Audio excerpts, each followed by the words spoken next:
Good morning, folks. Today, something a little bit different. I'm going to try and get some water pumping.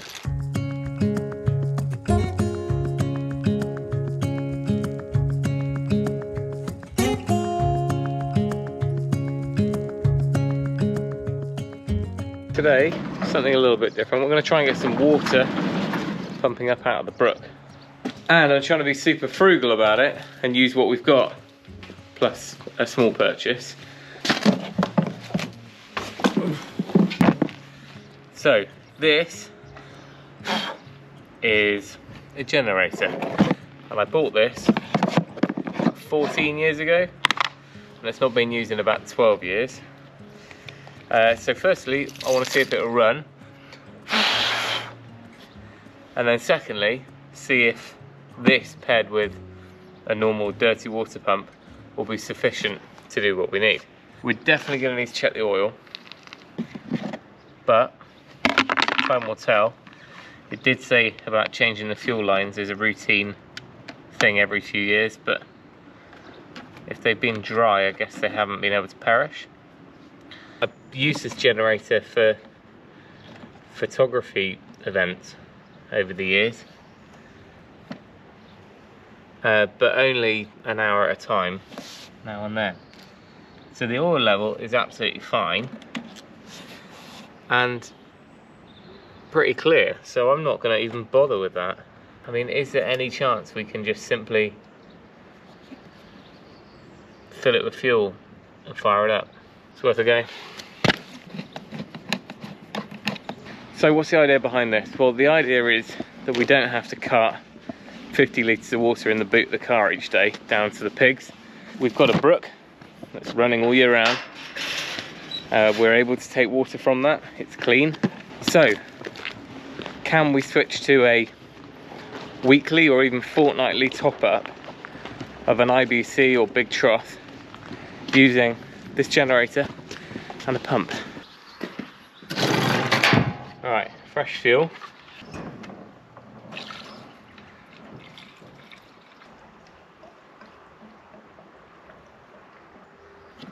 Right, on. Nothing ever starts for me, so we'll see. Engine on. Choke start. Probably find the cord snapped or something.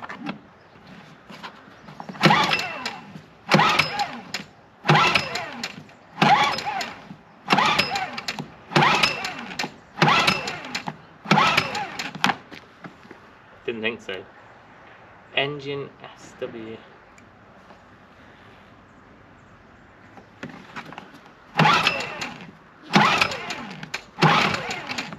I mean, how do we get the fuel through if it's been dry forever?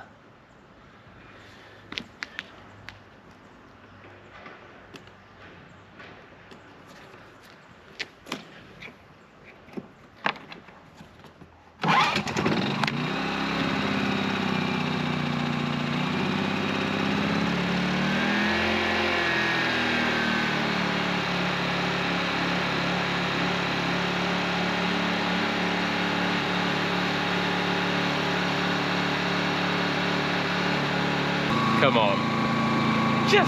That's a good start to the day, right? That is super quiet as well. Better than I remembered. Now, of course, the generator alone is not going to pump water out of the brook. So we have had to make a purchase. Right, there are better ways to do this. Of course, we could get a dedicated pump. But even the budget ones start at kind of 150 quid for a little 2-stroke water pump. And this might actually be more useful. So good old screw fix to the rescue. They've got 2 of these, and I bought the slightly smaller one. It still does 150 litres to a minute, which means, you know, in 8 or 9 minutes, it's gonna fill an IBC. And it's a dirty water pump, so it will handle little bits of debris if they're bobbing down the water. But someone in the comments last week suggested sinking a bottomless bucket, or maybe not bottomless, just like a piece of chunky pipe down into the bed, and then that way it's almost like creates its own sump.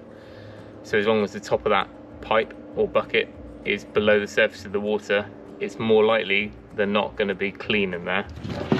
And this is our float switch. which hopefully it's going to be deep enough for that to work.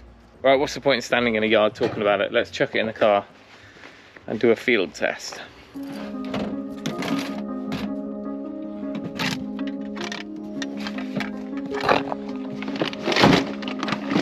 Excuse the mess, this has become the farm tank.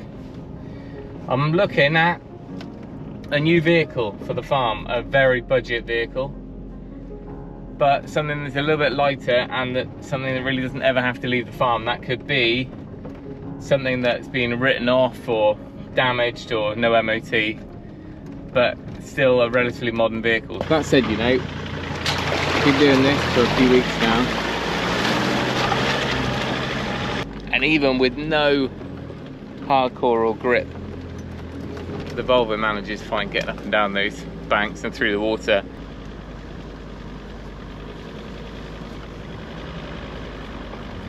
Here they are. What are you doing that side of the fence, my love? I've already spotted a problem this morning. What happened? Go on, pig. No, wrong way. Oh, that's backfired, isn't it? Let's feed them on the other side. They'll soon learn.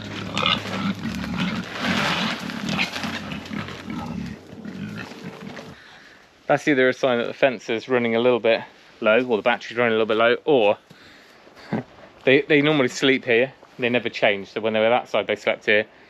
Then we moved the fence across a little bit. Now they've got all of that space. They're still sleeping here. So maybe one of them just had a little midnight roll. Hopefully this is all right. It's all on the GoPro today because a bit of a battery malfunction on the big camera. So, water pump. I'm gonna have to get down into the brook somehow. I'm guessing we might need to put a rope on this. Oh, sorry, Mrs. Pigeon. We've got a decent depth down there. I can see it's probably, I don't know, 400, 500 mil deep. It might be better to have a pump with an intake hose, I guess. That way we can just drop it over the edge, but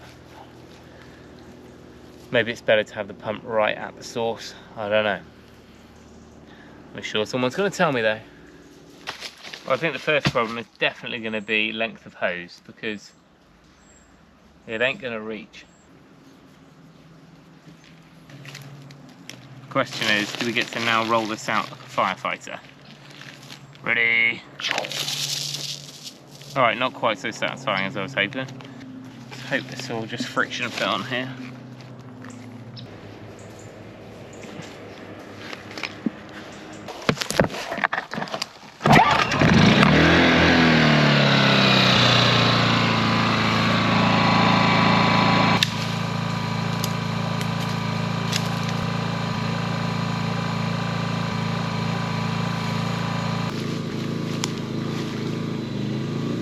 Oh yeah, hang on.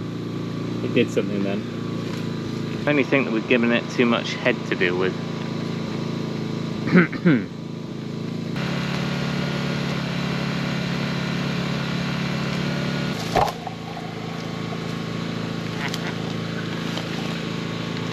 Come on. Oh. Works, it's the hose, it's the problem. I've gone along the pipe and kind of unstuck it, because obviously it's been stuck in a reel in a warehouse for months. But there's no way around it. We're definitely going to have to go and get a Jubilee clip. But the pump is working. I think the theory is working. Just poor application. Hopefully it'll be the same day. I'll find time later this afternoon to come down and try it again. Right, we're back on top of this. And we've got the camera back as well.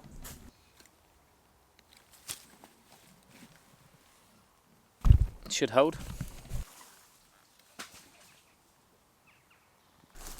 Our hose is hopefully a little bit easier going now.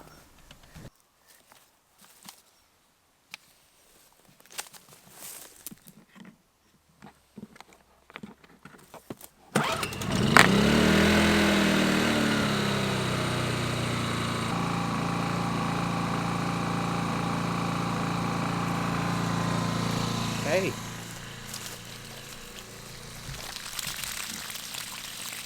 What do you know? Now I ended up picking up a cheapish bath off Amazon. I was going to get a plasterer's bath because they're really heavy duty and cheaper than a normal trough. But I thought I'd try this one. It does have like a hose attachment on one end for filling with hose or emptying it with a hose. Only problem is, when this gets to about half empty, pigs are going to be able to tip it. Now we've got a proof of concept, I'm going to bring the IBC down, and that will be just outside the pen. And from that, we'll only have to top that up every couple of weeks. We can just top up their trough. That way we only have to do the generator, well, whenever it's needed really. Now I've got to drag this over without sloshing it down my legs.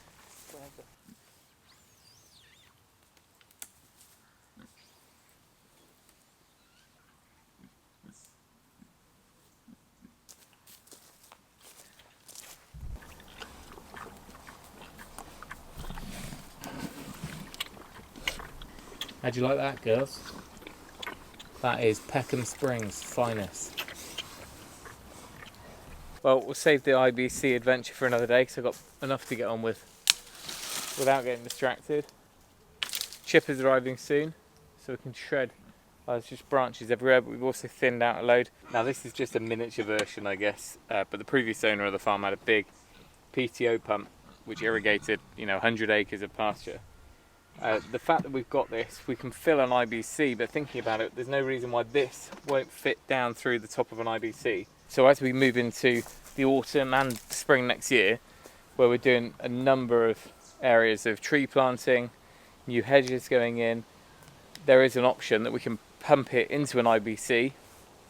IBC can be on the back of the tractor or on a trailer, and we can go around and just, you wouldn't want to be doing it daily, but during a dry spell, we can just dump a good amount of water at the roots of those trees and the hedging, because there's nothing worse than planting trees and then seeing them fail. But we've now got a working generator again, which is a result, and it didn't take some sort of F1 mechanics team to fix it. So I'm back down by the pigs. Bit of an update. It's about 2 weeks on now. We've been doing the water out of the brook for about a fortnight, and thought I'd give you a follow-up because I only obviously shot day one in this video. Now the generator has pretty much been living in the back of the car. I just drive around with it in there. It's not particularly heavy, and it's one less thing to forget. Now while the brook is so calm and peaceful over the next few weeks, there's no risk that things are going to wash away. So the pump is just down in there ready. It's tied to the tree so it can't go anywhere. I've got this handy storage facility, which is a hollow willow tree, where I've got my plug. Straight in there, fan goes on.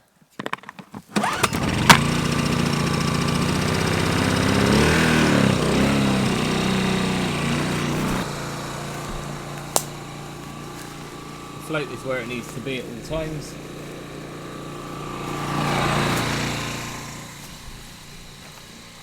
And then within a few seconds we've got water flowing. So it really doesn't make too much odds. I've been doing this about 2 or 3 times a week. Now ordinarily, if it wasn't such a hot day expected, I probably wouldn't bother putting any more in, but it's about 2 buckets short at the top, so I may as well do it. The main problem I'm finding, apart from the length of the hose, is this lay flat hose is not great stuff, and it just restricts the flow so much.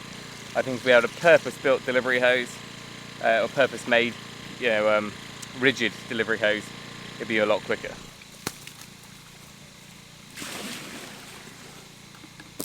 But yes, the end game might be to get an IBC or a container down here to act a bit like a Bowser, that we can just either empty straight into there or move around on a trailer and fill troughs. But to be honest, I'm happy doing this for now. It's summer. By winter, the pigs will be gone, or these pigs will be gone, and it certainly won't have any livestock. We won't have any livestock over this side of the brook. So it's just one of those extra morning chores, but it means not having to cart water down inside the car, which was just a disaster waiting to happen.